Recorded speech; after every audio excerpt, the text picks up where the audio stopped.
Historical documents are actually affirming the biblical story. So the text from the Bible is as clear as it gets, but we, historians, can actually prove it by using outside information which we cross with the Bible. It's like an amazing crossroad. We stand on a specific side and say, wow, this is where it all took place. This is a bulla, which is an impression. B-U-L-A? Correct, coming from ancient Greek, Greek, which stands for an impression. The bulla, which we've just seen right now, belongs to a certain minister in the kingdom of Zedekiah. The guy is called Yehochal, son of Shlemyahu.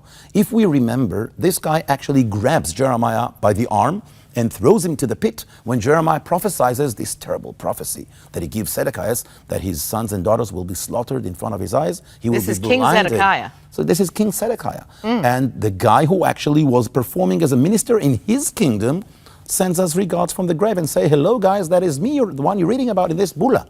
So actually each and every one of those bullas for us is regards from the Bible. It's like affirming complete chapters and stories from the Bible, which we as historians can touch base with. And this is a 2,600 years old ancient document. A stamp, as it were. Yeah. I was shocked, maybe I shouldn't have been. Prior to these discoveries, bullas in particular, and other antiquities, even the existence of the town of Bethlehem was questioned. The existence of King David was challenged. Well, cynicism is all around us. And people looking at the Bible sometimes and says, well, someone had to put it up in order to justify their belonging to the country. But when you dig the country objectively, without looking at the Bible and things that go and affirms the Bible, comes out of the ground from sterile places that were not touched before us, this brings the question, why should we question to begin with? If I may share with you something amazing that I brought with me, you can lift it up, and you're holding right now in your hand something which is quite amazing. It's like this a Roman emperor's is the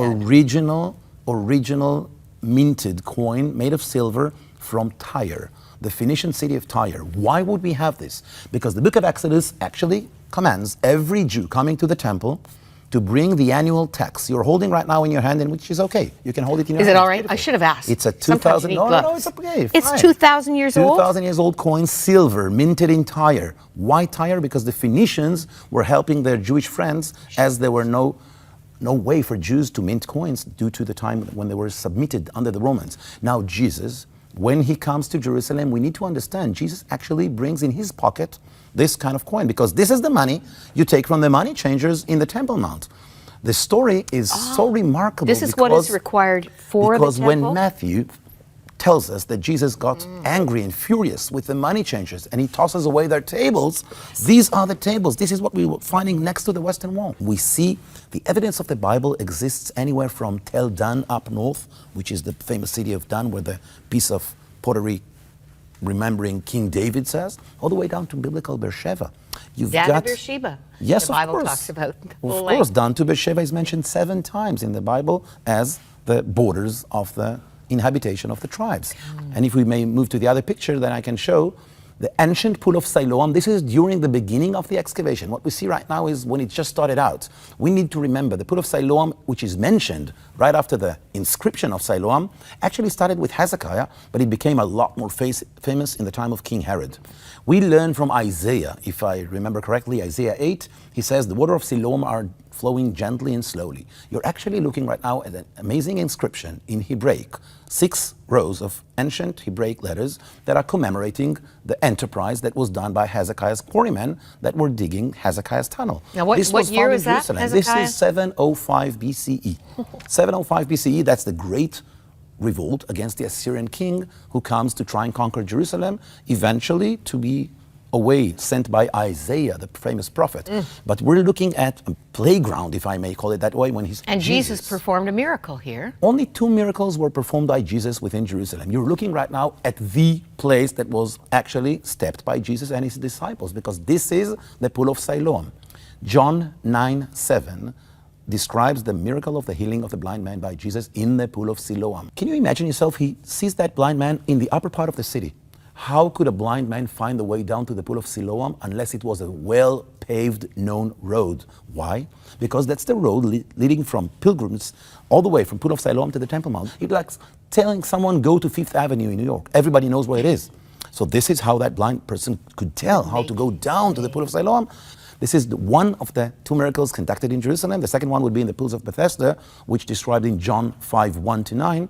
And they both had to do with an amazing story that David started out. If I remind you, 2 Samuel chapter 5, David is being blamed by the Jebusite king as, "Thou shalt not come here until you remove the blind and the lame." Only if you read the ancient Testament, which is the Bible, can you understand the New Testament. Jesus will conduct two miracles in Jerusalem, blind and lame. Rings a bell? Beautiful. It starts with David. 1 millennium passes from David to Jesus, and Jesus still addresses the same issue when he walks in Jerusalem. Remove the blind and the lame. Only this time, not with power, not with a war and rage. This time it's mercy and grace, because Jesus is all about mercy and grace. So he actually heals the blind and the lame, making Jerusalem what it is, Shalem. Let me say shalom to our viewers. Shalom and shalem derives from the ancient Hebrew word which is complete, whole. Complete or whole? Complete, something which is complete. So shalom can only be attained and achieved when something is shalem, complete. I have to ask one last quick question. You know, these discoveries are so thrilling.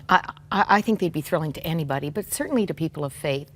What is the response with university students when you speak, with academia, the people who maybe were reluctant to accept the historicity of these names? I found very, very little amount of people in my 25 years of service that actually refused to accept the truth of the archaeological word as it is. Because when you combine history, archaeology, and Bible, and they all meet in a specific point, then we have a bingo.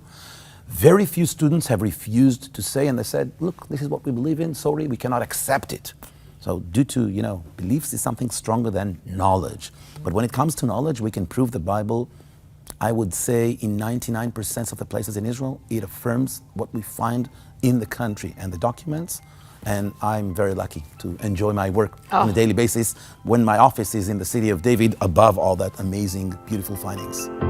Thank you so much. Shalom. Thank you very much for having us. It's been a pleasure.